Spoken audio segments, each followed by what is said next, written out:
I remember sleeping on the floor, mama, she was broke.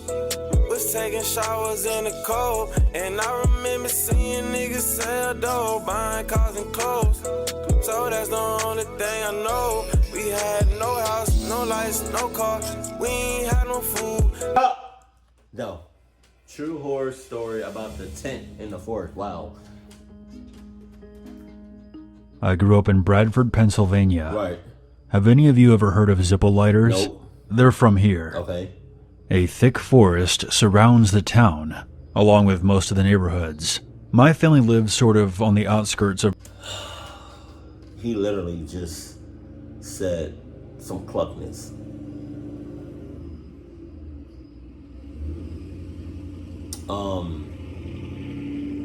So if y'all didn't catch it, what he said was that basically like the little neighborhood that they live in is surrounded by a forest. It's surrounded by a forest. A forest. You know how deep a forest, like, you know how dense and deep a forest is? A forest. Really? Really? So God only knows what's lurking in that forest. Bradford. Of course, much like the town itself, our house was also surrounded by forest. Wow. If you took in the scene from our back porch, you would see nothing but sprawling trees for miles. Oh my God. I tell you this so you can gain a sense of isolation. Out at my house, you could scream at the top of your lungs, and no one would come to help you. Yeah. Oh, wow. Why? This happened back in the summer of 1996. I was 11 years old at the time. I had a childhood friend named Marty, who was the same age. Our fathers worked together and knew each other well. He would come over almost every Friday to hang out. Right. Marty and I found ourselves hiking through the trees as we often did. However, we were feeling a bit daring and went further into the forest than we usually did. There was this barrier of trees that we would never go past, simply because I didn't know the area beyond that point. We continued past the barrier into uncharted territory. Man. We eventually came upon a clearing. In the middle of this clearing was an old, disheveled-looking tent. Being the curious young men we were, we of course had to see inside. As we approached, I could feel the temperature around me drop. I'm no stranger to the cold, but this was in the middle of summer. Even at my age, I could sense that there was something truly sinister inside this tent. Okay, so if you really feel like that, and you really feel all this cluckness energy, this cluck energy around you, on you, right? And it's like you sense the red flags, you sense the sus flag, you sense every negative thing, right? Why would you still go closer to the tent? It's only one reason, and one reason only, because you about that cluck life. That's all I want.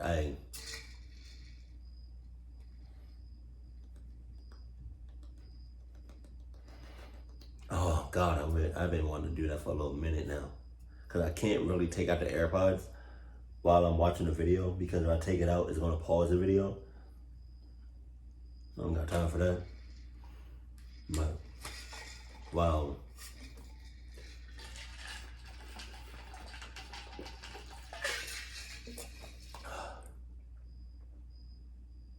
Yo. Water and Minute Maid lemonade is probably like the only drinks that I drink. I haven't had soda in literally years. The last time I had soda, my body was so used to water that when I had soda, my body like rejected it. I haven't had soda in so long. And it's like, this is how I feel about soda. Like, I mean, I had soda like when I was a kid and a teenager and stuff, but like nowadays, I almost never drink soda. No. But one of the reasons that I don't really like drinking soda, and it's also one of the main reasons why I don't drink alcohol or beer or anything like that, is because if it burns on the way down, it cannot be good for you. Just saying.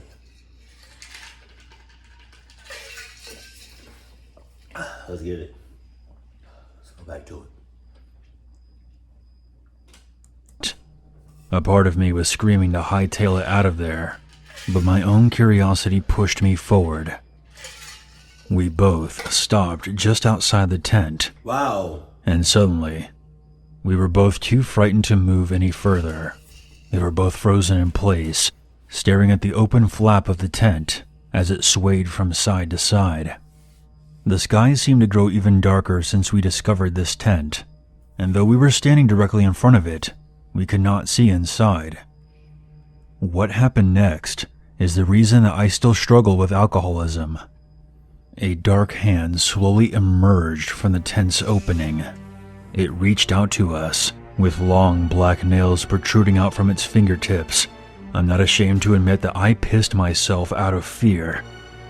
The hand slowly turned and made a beckoning gesture with its index finger, and that's when Marty and I heard a deep, bellowing laughter from inside the tent. I don't remember much about what happened after that.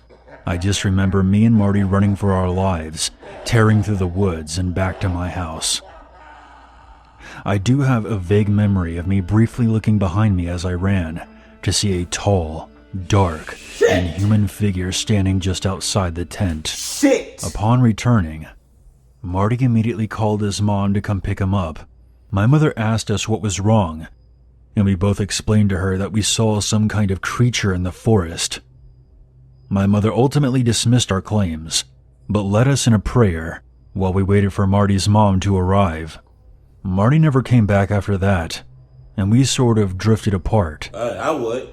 Sadly, Marty began hanging out with the wrong crowd and began doing hardcore drugs when he was around 14. He ended up hanging himself in his bedroom when he was 17. Damn. As for myself, I suffered from severe night terrors that tormented me for years after that day in the woods. I'm not going to get into what I experienced in my nightmares, but I will say that I became an alcoholic as a result. After moving far away and attending numerous AA meetings, I'm glad to say that I've turned my life around, and I even have a family of my own.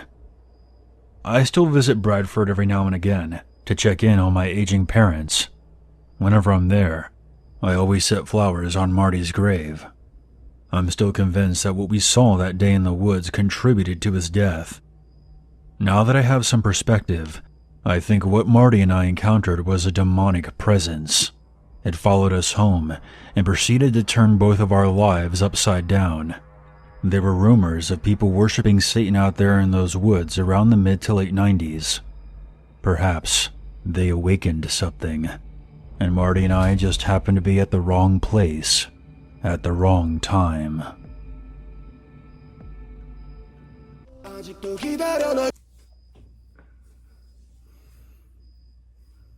Again, you probably had, anything and everything not Adidas, because if you had on Adidas, you would have never been you would have never been there at the wrong place at the wrong time. You would have been somewhere else at the best time at the best place. Just saying. Adidas life, Adidas game. Real yours. Just saying. But that was in your see what I'm saying? Like, that was in your neighborhood where the forest is. I knew something was lurking in that forest. It's a forest. Deep as hell. You literally said when you go out to your backyard, it's just forest out for miles. Not a couple of feet, not a couple of yards. Miles. That's ridiculous. Like that's a lot. That's a lot. Like miles of forest? Like, come on, bruh. Come on. Damn. Like, y'all don't know what's in there. Y'all don't know what's in that forest. And y'all live in a little junk. Y'all live like in a neighborhood. So there's forest around the neighborhood. There's not a forest just like, just in one part of the no. It's everywhere in the neighborhood. Nobody is safe.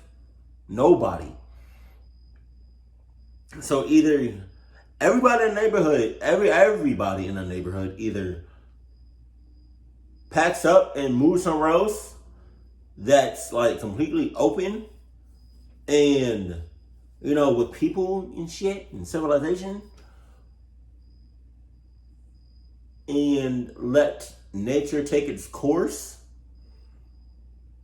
and let the forest just build and keep growing over that neighborhood, or y'all tear down the forest and keep it down so y'all know what's out there, because obviously y'all didn't know. And who else, you know what I mean? Everybody, I don't know how to say it. Like, I mean, y'all came across a demon, a demonic creature, right? But that was just one like pluck thing that happened. Excuse me. Who else knows what else is out there? Wait, I said that backwards. Who knows what else is out there? Yeah, there we go. I couldn't say it. Who else knows? Wait, no. Wait, yeah. Who else knows Who knows what else is out? Yeah, there we go. Who knows? No, bring it back. Who knows? Nope. I can't talk. Who knows what else is out there in that forest? So either everybody in that neighborhood move right 6 miles out and let the forest take its natural course. What the hell was that? Or y'all just cut down that forest so y'all can know what's popping. Y'all got 2 options. Keep it cool, keep it classy, and I love you. Stay happy, my family.